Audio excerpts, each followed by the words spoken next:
guys, back in 2007, 2008, when many of us bought homes, and what happened is they took those loans and they packaged it under a mortgage-backed security, and they sold that as a REIT to investors. Does that make sense? So you've got the actual property where you and I are living in, but it was owned by these trusts. They were selling these trusts, and some of the homes made it into that portfolio, some didn't. And then they sold those trusts to investors, and they still have to pay those investors. So how the Federal Reserve almost broke the housing market, here's how it works. Mortgage bankers hedge themselves against interest rates going up. If rates go up, the hedge makes sure they don't lose money from customers who locked in a lower mortgage rate. Again, remember, the banks are not our friend. It's standard practice across the industry and almost never causes any problems until now.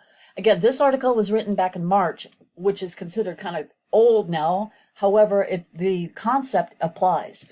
As part of the coronavirus stimulus action, the Fed bought $250 billion worth of mortgage-backed securities, and they bought $500 billion in treasuries in a space of 2 weeks. For perspective, that dwarfs the amount they bought during the housing crisis by $80 billion. Now mortgage bankers face bankruptcy. By flooding the market with money, the Fed forced down rates. Problem is, that just blew up the head. Mortgage bankers are now getting margin calls. Ooh-wee! I bet you they were not looking forward to that. They need to pay tens of millions of dollars to meet them. Even well-capitalized lenders are on the brink of going under because of it. In a letter to regulators, the MBA wrote, margin calls on mortgage lenders reached staggering and unprecedented levels by the end of the week. This is back in March again, for a significant number of lenders, many of which are well capitalized. These margin calls are eroding their working capital and threatening their ability to continue to operate. This article, you can click on this picture, it takes you to that full article blog. It's really, really good. There's a better one I've got though. So I'm going to take this look from a completely different perspective. This is an excellent article written by Centipede Nation. I actually shared it with somebody that I very much trust in the financial world. And he even came back and said, wow, great article. So let's go ahead and take a look at this. I'm going to try to go I'm going to try to make it so that it's easy. Now, please bear in mind, this is Santa Surfing explaining. I'm kind of having a little bit of a squirrel moment because, you know how I explain things may not be exactly by the book, and how those that are financial experts, legal experts. So, you know, if I give you directions to go somewhere, I'm going to say, oh, hey, yeah, you got to go by the third coconut tree, and then you make a right, and then you see the big old mango tree on the left-hand side, and you make a left, and then you'll see this big, big, big bird, and you make a right. And people are thinking bird, and then I forget to tell them, oh, yeah, it's a statue of a bird. But they eventually get there. Same thing. Turn right on street A, turn left on street B, turn right on street C, and you get there. So that's my squirrel moment, okay? So let's get down to this. And remember, all these links are in my article, which is in the comments section of each of these YouTubes, okay? So let's not get too overhyped about the recent Q posts. I'm going to just kind of skip through that. This, again, was written back in March, but this is important to understand. A special purpose vehicle at SPV, it is some kind of legal entity that's for a specific purpose, nothing magical about it. It's just that it has a legal entity used for a special purpose. So the Federal Reserve can print money out of nothing. You know, they can just go to the little printers and start printing away. But what can they do with that money? This is interesting. It can buy U.S.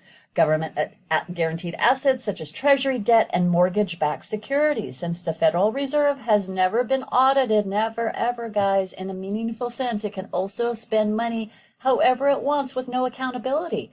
That is the real power of the central bank. Print money, get this, print money out of nothing. Use that money to buy interest-bearing notes, then spend the income from the interest that you've earned. So what does the Federal Reserve do with its expensive? Who are the contractors that siphon off the money? We don't know because it has never been audited. I did read something about the onset of GESARA back in 2000, and that 2 senators wanted to have the Federal Reserve audited, and 1 senator ended up getting in a car crash. So, and that never did happen. So, because, again, Federal Reserve is central bank was bye-bye. Rothschilds, they're all just bye-bye. So to summarize that article, I really encourage all of you that are interested to take a look and read that, please. This is how it works. This article is what I'm sharing right now. The Federal Reserve can't buy corporate bonds. We're going to use GM as an example. Corporations like GM, they can't pay interest on the notes that are coming due. So let's say they have a 20-year note, they have 6% interest. Let's say that was 20 years ago that they took out the note. The interest is due. They have no money. They've been trying to do some other plans by making masks because their car business is going down.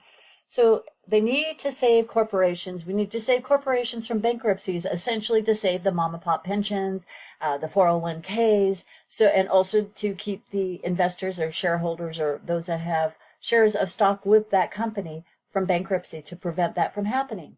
So the special purpose vehicle, it's a special entity all in itself. It